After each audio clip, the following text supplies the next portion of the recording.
Ok. Voilà, alors on repart sur le contrainte.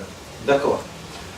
Hier, on a vu le premier, le deuxième moteur de résolution. Le troisième moteur, comme je vous l'évoquais, est un système beaucoup plus pourri et moins précis du point de vue formel, si vous voulez. Mais il m'a pas mal aidé pour attacher certains problèmes de type justement chronologique. Ou alors oui. Oui, mais non. Est-ce que je peux effacer le tableau? Ouais.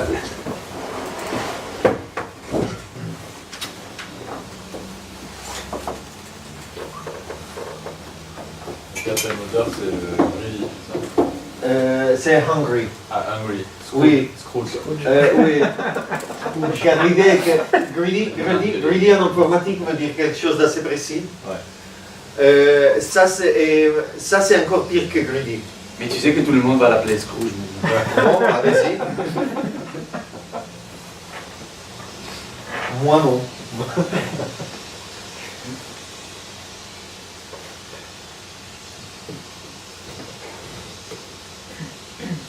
sens qu'il va y avoir des exemples avec Uwe de Williams.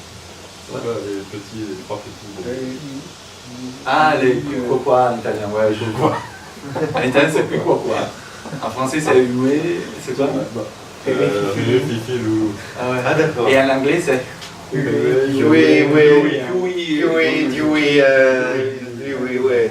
Il va y avoir des tutoriels comme ça, je sens, avec vous. Alors, le troisième moteur, justement, le moteur Hungry, est un peu né du point de rencontre de deux problèmes. L'un, c'est un problème qui m'a posé Michael Jarel à un moment donné, et c'était un problème sur la construction de séquences mélodiques selon un certain nombre de critères, de type aussi harmonique qu'intervallaire, etc. Donc il avait tous ces critères. L'idée c'était de pouvoir construire et en plus des autres règles qui géraient le registre, etc. Et justement là il s'agissait de trouver des enchaînements de dizaines ou centaines d'éléments qui respectaient certains principes. Et l'autre problème qui est un peu quelque chose que je continue à garder comme une espèce de objectif idéal théorique au moins dans mes études de programmation par contrainte est la construction du choral justement. Donc encore une fois la réalisation d'une séquence, car le choral finalement est quelque chose qui a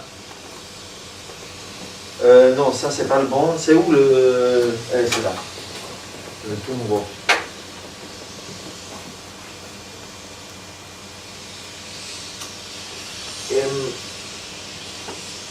Et ce que ces deux problèmes ont en commun, maintenant je ne vais pas rentrer dans le cas de Jarel, par contre je pense que tout le monde est assez confortable avec comment on écrit un choral, en gros, donc ces deux problèmes ont en commun, c'est d'abord le fait qu'il y a un mélange de règles fortes et de règles faibles. Ce que, comme on a vu, on peut déjà attaquer avec le moteur, le résoluteur, le engine 1, d'accord, le résoluteur heuristique. Après le fait d'avoir une grande quantité de variables, il est très difficile de résoudre un problème avec le moteur heuristique au moment où vous avez plusieurs dizaines, voire centaines de variables. Ça devient très complexe, très problématique. Car le moteur heuristique, comme on n'est pas vraiment rentré dans ça hier, mais la caractéristique forte, importante, un peu essentielle du moteur heuristique est le fait de ne pas être chronologique, c'est-à-dire il gère l'entière solution en même temps. Et donc, quand il lance sa première proposition au hasard, de façon random, il lance l'entière solution et après il procède pour optimisation de cette entière solution. Donc il n'y a pas un procédé temporel, c'est le contraire plutôt, c'est vraiment plutôt le contraire. Mais ça rend très difficile la gestion de problèmes avec un grand nombre de variables. C'est juste par rapport à la durée, en fait, que va mettre le moteur à trouver la solution. Oui, oui. Sauf que la durée peut s'accroître de façon exponentielle. Donc si je commence à rajouter beaucoup de variables, je risque de faire monter mon exponent. Et donc de démultiplier le temps d'une façon impossible à gérer après. Tandis que l'idée du choral est que finalement, moi j'ai une séquence, je ne veux même pas pour l'instant définir les variables. Après, si vous voulez, je vous ouvre et je vous commente un peu le patch du choral qui est assez avancé pour voir un peu quel type de choix et d'astuces j'ai adopté là-dedans. Mais l'idée est que j'ai, par exemple, une variable pour chaque accord, ou alors une variable pour chaque note de l'accord. Ça, c'est pas une très bonne solution, comme on verra. Ou quelque chose d'autre. En fait, ce que je vais utiliser là, c'est un layout un peu différent de variables, mais c'est pas trop grave maintenant. On peut imaginer que j'ai une variable pour chaque accord. Et si je pense au type de relations qui sont présentes entre ces variables, je me rends compte qu'en général, la variable n, l'accord n, est très conditionné par l'accord n-1. D'accord? Il y a un conditionnement très fort. Alors je dirais plutôt, il y a un conditionnement très fort dans cette direction. L'accord n-1 conditionne beaucoup l'accord n. Il y a des conditionnements faibles entre l'accord n-2 et l'accord n. D'accord? Il y a presque aucun conditionnement direct, ou peut-être il y a, oui, je peux dire, il n'y a presque aucun conditionnement direct de l'accord n-3 à l'accord n. Vous voyez? C'est-à-dire que la façon où n-3 conditionne n passe à travers les conditions qui amènent de n-3 à n-2, de n-2 à n-1 et de n-n. Là, je suis vraiment en train de parler, où je parle de conditionnement, je parle effectivement de propagation de contraintes, donc je parle de lesquelles sont les contraintes qui relient les accords d'entre eux, l'un l'autre. D'accord? Et donc je me rends compte que, quelque part, le problème est défini de façon très locale. Il n'y a pas vraiment de contrainte qui relie cet accord-là à, je ne sais pas, cet accord-là. En général, il n'y en a pas. Ok? Alors ça, c'est une caractéristique très importante. Et ça me dit que quelque part, et remarquez le fait que, en plus, toutes ces flèches vont un peu dans la même direction. Alors ça me dit que ça peut être intéressant de prendre ce problème et de le résoudre justement de façon chronologique.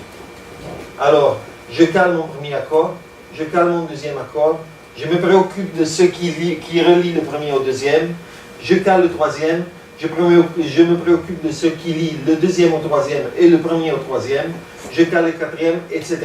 Évidemment, ce n'est pas toujours le cas. Je peux avoir des problèmes où la relation entre les contraintes est très complexe. Vous voyez, je peux avoir des scénarios où il y a beaucoup d'interactions dans toutes les directions. Mais si vous y pensez, lorsque j'ai des problèmes de séquencement musical, en général, je me retrouve beaucoup plus souvent dans cette condition-là. Donc effectivement, mon élément, mon information musicale a un certain tempo. Il est beaucoup plus conditionné par ce qui lui est proche que par ce qui lui est loin, de façon directe. D'accord? Ok. Alors à partir de ce constat, je me suis dit peut-être je peux imaginer un moteur qui fonctionne comme ça.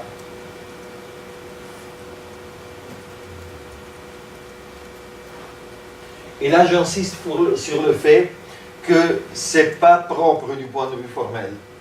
Mais encore une fois, peut-être ça marche. J'ai un certain nombre d'éléments à caler.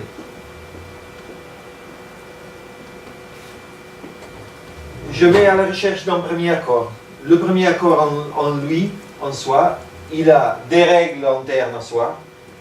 Et certaines de ces règles sont des règles de type fort et d'autres règles sont des règles de type faible.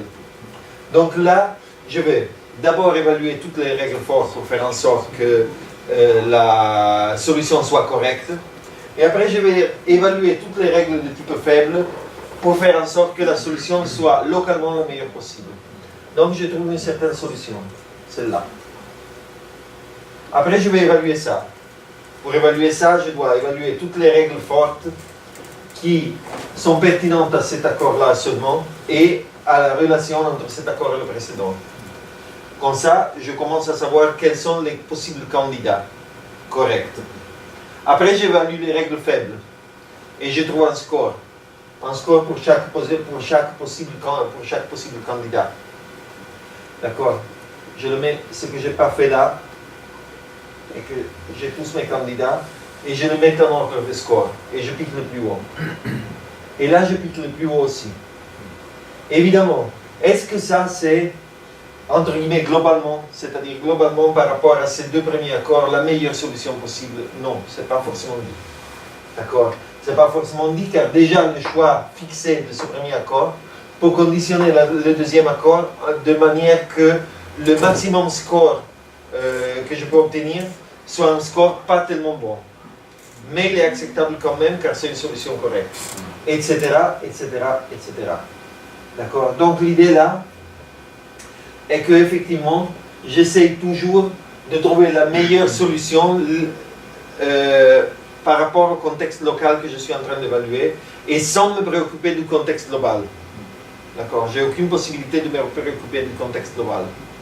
D'accord? À un moment donné, ça peut se passer que là, à cause de mes choix précédents, je n'ai aucune solution possible. D'accord? Là, je ne trouve pas de bon accord. Alors, qu'est-ce que je fais? Je vais à l'arrière. Je vire la meilleure solution locale trouvée là et je choisis la deuxième. Vous voyez? Ouais. Et je vois si là c'est possible. Donc c'est une espèce de backtracking, effectivement, mais c'est un backtracking avec une notion de qualité. Donc, dans le backtracking, normalement, toutes les solutions sont équivalentes, car elles sont toutes bonnes, et je ne m'occupe pas des mauvaises solutions. Là, j'ai un backtracking avec une classification de qualité. C'est un peu ça l'idée. Donc c'est dans ce sens que je vous disais, c'est un peu un hybride entre les deux systèmes. Ok. De cette façon, normalement, je vais trouver des choses qui vont être globalement et localement correctes, évidemment, car les règles fortes sont toujours respectées par définition. Localement optimales, mais globalement probablement non optimal. Cependant, si le problème a assez de liberté, disons, il est possible qu'on retrouve des solutions raisonnablement bonnes.